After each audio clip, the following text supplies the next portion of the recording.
hipoxemia. O por falta de drenaje. O sea, los vasos del pulmón, ¿a dónde van? ¿Por dónde van? ¿Qué vasos? Los vasos del pulmón, ¿a dónde van? Oxigenados. ¿A través de qué? ¿Ah? A través de la vena pulmonar, ¿cierto? Y la vena pulmonar va a llegar a la aurícula izquierda. Correcto. Si un paciente tiene insuficiencia cardíaca, entonces va a producir una congestión en forma retrógrada. Y eso va a traer como consecuencia hipoxemia. De cualquier causa de insuficiencia cardíaca, pero va a traer como consecuencia la hipoxemia. Entonces, esa es la alteración de ventilación-perfusión. Esto de las embolias pulmonares son frecuentes en nuestro tiempo. O sea, por ejemplo, personas que sufren de varices y que se van a Japón 18 horas ahí acostadas y se paran, de repente se ha coagulado la sangre y hacen embolia pulmonar. O pacientes que, por ejemplo, porque salen en la televisión, ¿no? Que es un porcentaje ínfimo pero que se produce. O sea, la persona que se hace limpectomía, el 0.5% de los pacientes limpectomizados hacen embolia grasa, que es grave. La embolia obstruye los vasos y es grave, completamente grave. ¿No? Pocos salen de ese tipo de patología. Y hay enfermedades también neoplásicas que condicionan embolias, ¿no? Entonces, la obstrucción o la mala perfusión trae como consecuencia también hipoxemia. Y los efectos shunt, que son ya las comunicaciones que se producen entre el lado izquierdo y el derecho, ¿no? Por ejemplo, existe una comunicación entre la aorta y las venas. Entonces hay un shunt ahí. Se mezcla la sangre, primero arterial con la venosa, pero después cuando se invierte, venosa con arterial, se produce hipoxemia. Si hay una comunicación interauricular invertida significa que la presión del lado derecho aumenta tanto que la sangre venosa pase a la sangre arterial. Igual comunicación interventricular. Todos esos shunts de derecha a izquierda, por aumento de la presión, van a condicionar hipoxemia. Es todo lo que se ha dicho. Y esto es prácticamente todo lo que les he dicho, pero ya condensado. Causas según el mecanismo de alteraciones cardiovascular, edema del pulmón, que le dije, paciente con insuficiencia cardíaca que se congestiona, edema del pulmón. Las valvulopatías, esos pacientes que tienen estenosis aórtica, insuficiencia aórtica, estenosis vulgar, etc. Con valvulopatía. Disfunción ventricular izquierda. Una persona tiene infarto del corazón, entonces el miocardio se altera, no puede funcionar bien y produce disfunción, sobre todo ventrículo izquierdo. Las arritmias. Son las pacientes que empiezan a aumentar su frecuencia, pero en forma desordenada. Es muy común en gente ya de edad. Puede haber en jóvenes, pero común en gente de edad. Una arritmia que se llama fibrilación auricular. La fibrilación auricular.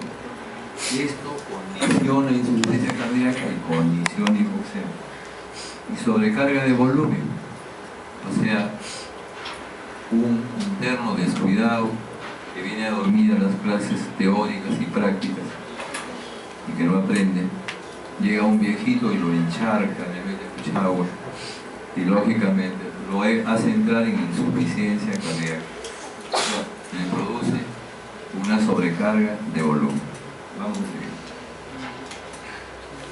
Lo mismo que les decía, lesiones neurológicas, accidentes cerebrovasculares, los TEC, traumatismos encefalocranianos, celulares, intoxicación por fármacos. Esto me había olvidado de decirles. Esto es muy frecuente en estas épocas. La depresión es ya un problema de salud pública. Y el deprimido no es un problema, ¿no? Porque el deprimido recibe tratamiento y vive toda su vida bien. Y puede hacer una depresión por un tiempo o puede ser también crónica, ¿no? Y eso se debe a neurotransmisores. se desencadena por ciertos motivos, pero es por falta de neurotransmisores. Cuando les dan tratamiento, les dan un neurotransmisor y se acabó, y hacen su vida común y corriente. Pero el paciente deprimido, que no se trata, etcétera, etcétera, etcétera, tiene tanta depresión que intenta suicidar. Ustedes van a ver en las unidades de todos los hospitales, cuando entren ahorita nomás introducción a la clínica, van a ver cualquier cantidad de personas que intentan suicidar. Antes eran solo damas, jovencitas. Ahora se ve a hombres y a gente de toda edad, Todos intentan suicidarse en esta época. De tal manera que los fármacos van y deprimen el centro respiratorio y producen hipoxia. El otro motivo que seguro les ha sucedido a muchos de los chicos que están acá es que van transitando por un micro, se acerca una jovencita, le da una galleta y los pepea. Acaban en una emergencia y verdaderamente cuando lo recibimos están en un coma terrible, ¿no? Y es un problema el diagnóstico, tenemos que hacer el dosaje de medicamentos, etcétera, etcétera, para poder determinar si han sido pepeados, ¿no? Y están así 24 horas, después despiertan, ¿no? Si es que despiertan, ¿no? Entonces depende de la dosis. Entonces, intoxicación por fármacos, son cosas que vemos y lo van a ver ustedes con mucha frecuencia. Luego, las afecciones neurológicas, periféricas, tétanos, la difteria también es una enfermedad que se vea, por si acaso no es rara, la van a ver cuando hagan rotación de pediatría. Van a ver casos bastantes en los servicios de pediatría, especialmente en el niño. Afecciones neuromusculares, ya dijimos eso, ¿no?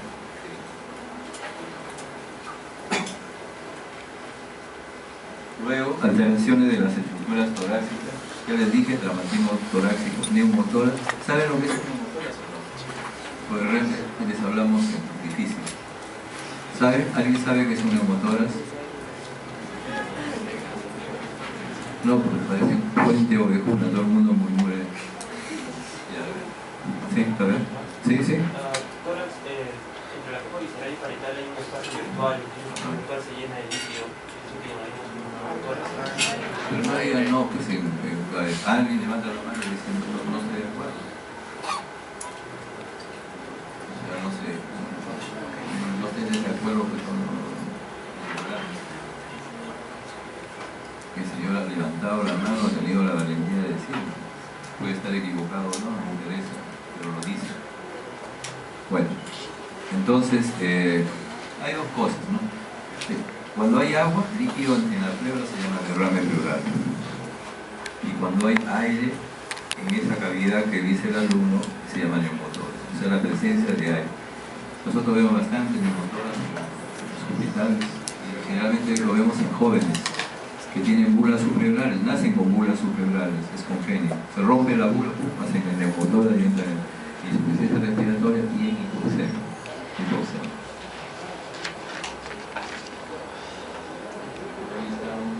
Inestable, ya les dije. Después, alteraciones de la vía superior, epiglotis, o sea, inflamaciones de la epiglotis, espasmo de la glotis.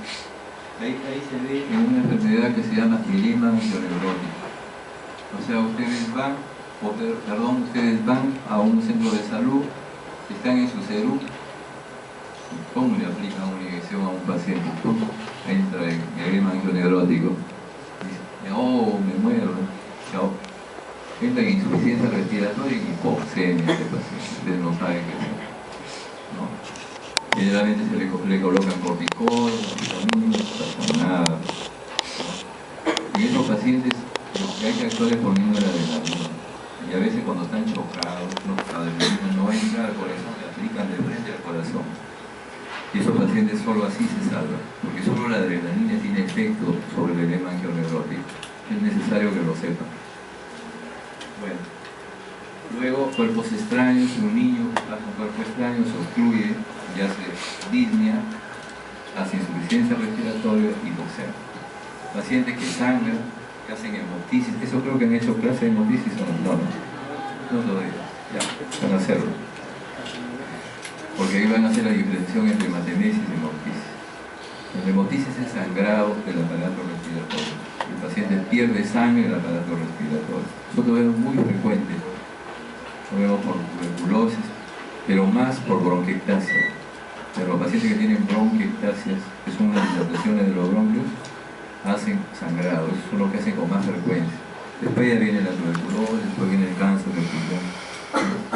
Pero en hemoptisis, sobre todo cuando es masiva, cuando el paciente bota más de 600 mililitros por hora, esos pacientes se obstruyen y hacen insuficiencia respiratoria hipoxemia. Ya les dije el asma, ya les expliqué las dos formas. Las neumonías, porque ocupan, son ocupativas. Cuando hay una infección van y ocupan los alveolos, todos los acinares ocupan, son ocupativas. Entonces, al ocupar la parte donde penetra el aire, la parte ventilatoria, no penetra el oxígeno. Entonces el oxígeno no va a pasar a la sangre y eso se entra en hipoxemia. O sea, es común de que el paciente con neumonía en hipoxemia, por eso que ustedes verán que le ponen oxígeno. Y por ejemplo en los viejitos entran al coma rapidito por este mecanismo que les dije, poca sensibilidad del centro respiratorio. O sea, hacen neumonía, entran al coma y ustedes están averiguando, si no saben esto, causas de coma, la pulsan, le hacen de todo. Y después le dan el tratamiento de la neumonía y el viejito se despierta. No. Eso se debe saber. El EPOC reagudizado, enfisema. Enfisema, ¿sabe quién es? ¿Quién sabe qué es enfisema?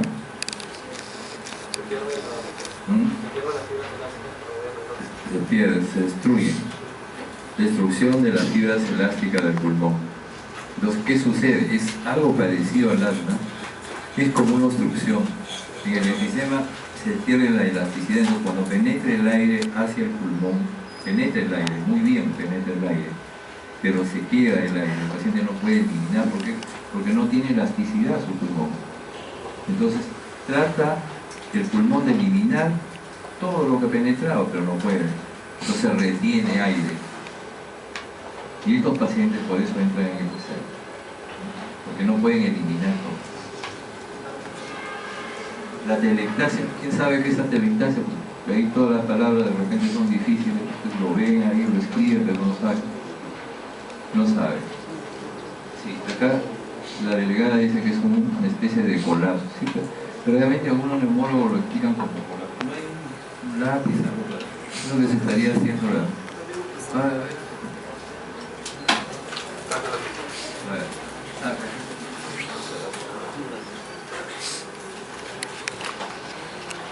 ver, yo soy de voz apagada y estoy con una laringitis.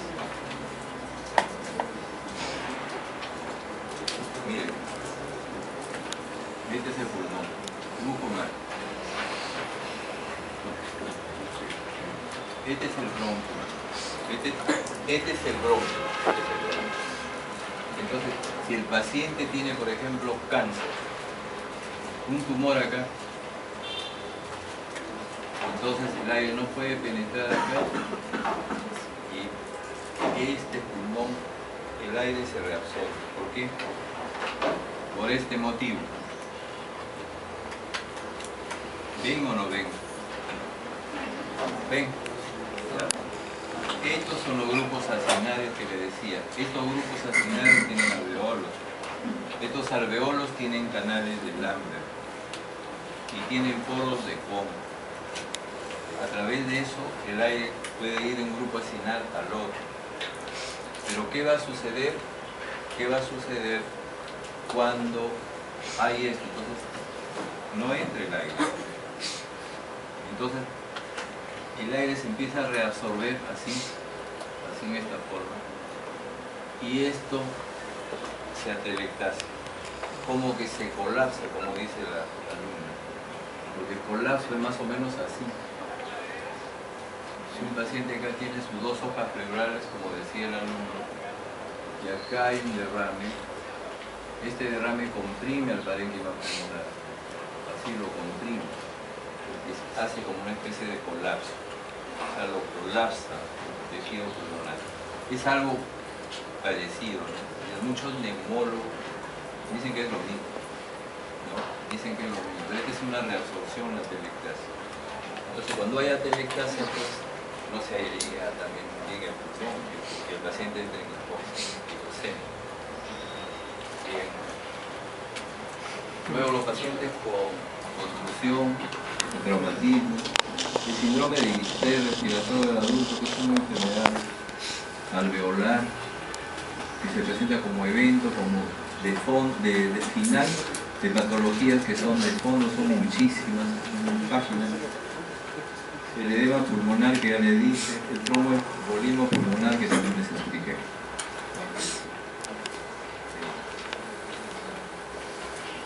Ya. Acá dice clínica, pero esta es la parte fisiopatológica. Miren, la hipoxemia, la insuficiencia respiratoria tiene 4 parámetros básicos. Uno es disnea, nunca falta disnea. ¿Saben lo que es disnea?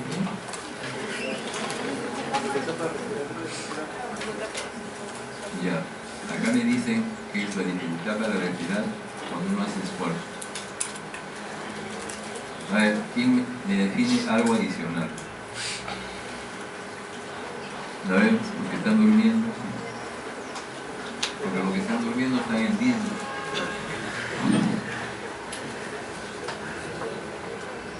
La disnea es la sensación de falta de aire. Acá un alumno decía es subjetivo, pero también puede ser objetivo. Cuando es subjetivo es un síntoma, cuando es objetivo es un signo. O sea, un paciente dice, doctor, me falta el aire, siento que me falta, o cuando camino me canso, cuando subo escaleras me canso.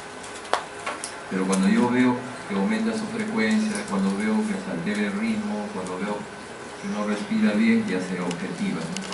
O sea, la línea puede ser un síntoma, pero también puede ser un síntoma al mismo tiempo. Entonces, la línea es la sensación de falta de aire, esa es la definición. Entonces, la línea nunca falta, pues, de insuficiencia respiratoria aguda. Y otro dato que nunca falta en insuficiencia respiratoria aguda es la hipoxemia. O sea, la hipoxemia. Hay otros 2 datos que pueden estar y no pueden estar, por ejemplo, la hipercambia, como la tipo 2 que dijimos, o alteraciones del pH. Si aumenta el CO2, todo lo que pasa, ustedes les han enseñado eso. Al final acaba con hidrogeniones aumentados, lo que se forma el ácido carbónico, etc. Y entonces se produce acidosis. O sea, la acidosis puede haber en insuficiencia respiratoria. O sea, el PCO2 y el pH podrían no estar alterados en insuficiencia respiratoria aguda, pero hay hipoxemia y disnea siempre, no se olviden. Entonces, cuando el paciente tiene hipoxemia, puede tener alteraciones, los cambios fisiopatológicos del paciente.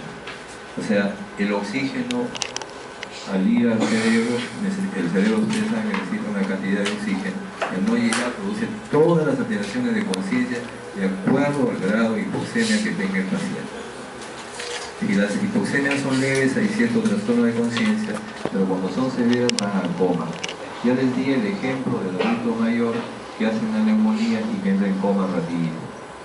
O sea, todas las alteraciones del estado de conciencia puede haber.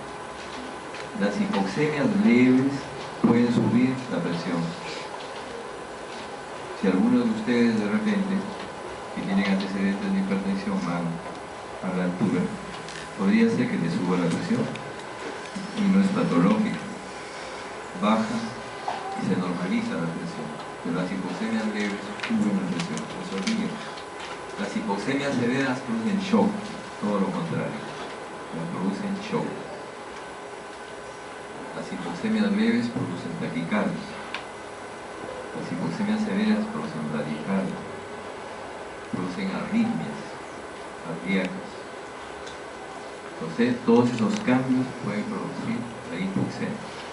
Y la hipoxemia, cuando es larga data, puede producir lo que se llama col pulmonar. ¿Por qué? Porque la hipoxemia produce hipertensión pulmonar. Y cuando la hipertensión pulmonar es permanente, produce una repercusión en el lado derecho. Porque el pulmón tiene que ver ya más con el lado derecho. Entonces, insuficiencia cardíaca derecha. Entonces, todo lo que puede producir hipoxemia. Luego, también la hipercamia puede producir alteración. Lo que ustedes pueden encontrar en un paciente generalmente es hipoxemia, pero nunca solo hipercamia. Nunca solo hipercamia. Generalmente la hipoxemia y la hipercamia la encuentran indicadas una sobre otra.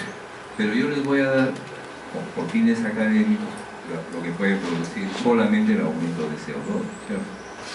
Entonces el aumento de CO2 lo más frecuente es la somnolencia. Pero cuando el aumento de la CO2 es muy intenso también puede producir coma en un paciente. ¿Qué otras cosas puede producir el aumento de CO2? El aumento de CO2 produce un aumento en la secreción de líquido cefalorraquídeo. Hace que los plexos coroideos trabajen más. Ya ustedes saben que el líquido cefalorraquídeo lo producen los plexos, ¿no? ¿Y drenan por dónde? ¿Cómo se reabsorbe? ¿Por dónde? Por los acueductos, ¿no es cierto? Más así. O sea, siempre hay un equilibrio entre la producción de líquido cefalorraquídeo y la reabsorción de líquido cefalorraquídeo. Hay un equilibrio. En este caso hay mayor producción, porque los plexos coroideos producen mayor cantidad de líquido cefalorraquídeo. Y cuando un paciente está con gran cantidad de líquido cefalorraquídeo, acaba como el señor del fondo, miren, del lado derecho.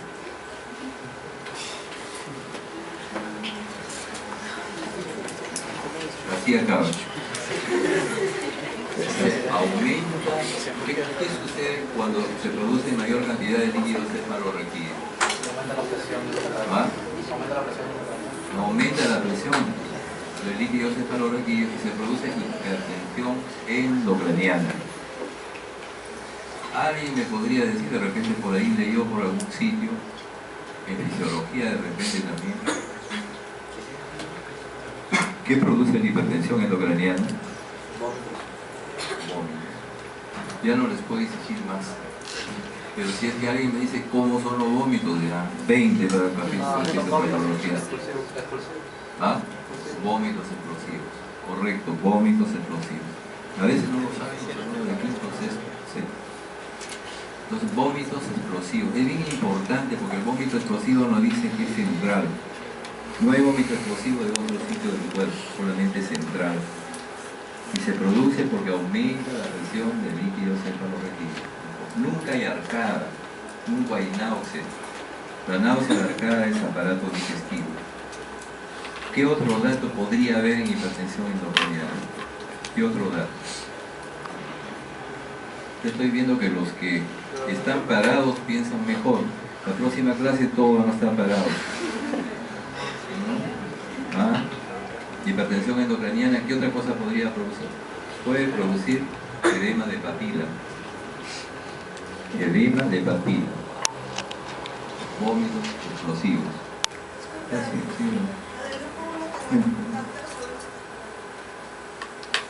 Bien, edema de papila y vómitos explosivos, ¿no es cierto? Y en esos pacientes, por eso, cuando tienen, por ejemplo, los niveles de CO2 muy elevados, larga data, producen lo que se llama síndrome pseudotumoral. Síndrome pseudotumoral. ¿Por qué? Porque dan todos los signos de tumor sin haberlo. Todos los signos de tumor sin haberlo. O sea, cefalea, vómitos explosivos y edema de papila. ¿No? Entonces ya saben que eso se produce por aumento de la producción de líquido cefalorraquídeo. ¿Sí? Otra cosa que produce el aumento de CO2 es hipercrinia. ¿Sabe alguien qué es hipercrinia? Esa terminología solo lo van a ir aprendiendo en la práctica, porque lo vayan haciendo, ¿no? La hipercrinia es el aumento de todas las secreciones del cuerpo. O sea, de la saliva, de la secreción de ácido cardíaco, todo el cuerpo, la sudoración. Ellos van a tener lo que se llama diaforesis. Diaforesis es aumento de la sudoración. Y estos pacientes sudan mucho, pues todas las secreciones están aumentadas. Y cuando los pacientes suben el CO2, ya les dije que el pH puede cambiar, puede haber ácido, ¿no es cierto? Entonces pueden tener Babinski, ese signo Babinski de neurología. Eso lo han hecho en una parte de neuroanatomía, ¿no? Babinski, ¿sí? Pueden tener Babinski sin tener daño cerebral, sin tener daño piramidal. Pueden tener Babinski. ¿Qué otra cosa puede hacer el aumento del CO2? Ya por la acidosis misma. El paciente puede tener una respiración de curso. Y el paciente también puede hacer vasodilatación o vasoconstricción, perdón, de la arteria renal. La vasoconstricción de la arteria renal trae como... ¿Qué produciría? A ver, para que ustedes vayan pensando. ¿Qué produciría? ¿Ah? Pero ¿qué produciría como manifestación? O sea, oligopaluria. Estos pacientes pueden entrar en oligopaluria, correcto. El pH, el cambio del pH, o sea, la acidosis también puede transformar la permeabilidad del hepatocito. O sea, por ejemplo, ustedes a uno de estos pacientes que están con acidosis o CO2 le hacen una prueba de transaminasas y las encuentran un poco elevadas. Este paciente tiene hepatitis, no sé cuál. No tiene hepatitis, sino trastorno de la permeabilidad normal del hepatocito. La acidosis puede producir, y los niveles, por supuesto, de transaminasa no son buenos, como en el caso de la hepatitis. Bien, entonces, todos esos cambios se pueden presentar en los pacientes. A ver, vamos a seguir pasando por esto. Pasamos.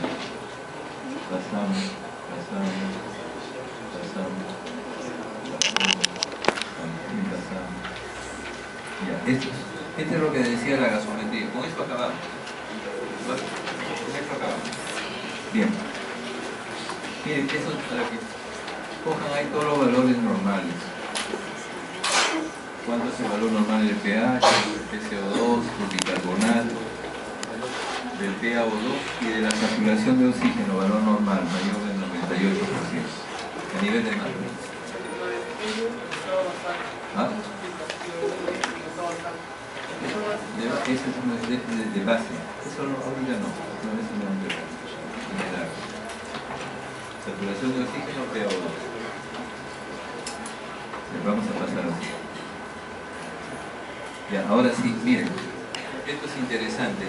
Esto sí es aplicativo ya. Hemos hecho la parte fisiopatológica de que se aplica. Decimos, nos dan el AGA en un paciente, nos dan el AGA, ¿ya? Y entonces nosotros nos preguntamos, ¿este paciente está en insuficiencia respiratoria aguda o no? Entonces, vemos el PaO2. Si el PaO2 está en menos de 60 milímetros, sí. Recuerdan que les di los 4 parámetros y uno de los parámetros era hipoxemia. Disnea, hipoxemia. O sea, si está en menos de 60, está en insuficiencia respiratoria. Y después me pregunto, ¿qué tipo de insuficiencia respiratoria tiene? No estamos entrando al 3 y el 4. Les voy a decir para que sepan siempre bueno.